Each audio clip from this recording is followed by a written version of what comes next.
आइए स्टार्ट करते हैं अपनी एक्सरसाइज का नेक्स्ट क्वेश्चन, जो कि हमारा क्वेश्चन नंबर 5 है। Right the alpha decay process for phosphorus, जिसका हमारे पास एटॉमिक मास 234 जबकि एटॉमिक नंबर 91 है। Identify the parent and the daughter nuclei in this DK.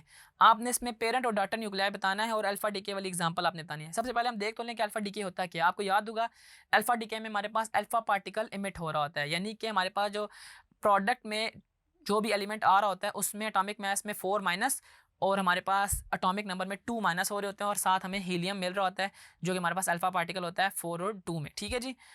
अब इसकी हम पी के साथ देखते हैं तो देखें 234 था और 91 है।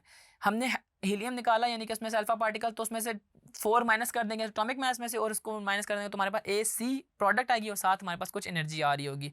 ठीक है, उसमें जो पी था हमारे पास ये पेरेंट न्यूक्लियस था, जबकि ए सी जो है हमारे पास का डॉटर न्यूक्लियस कहलाता है, जो कि हमने रेडियो आइसोटोप्स में इसको देखा था।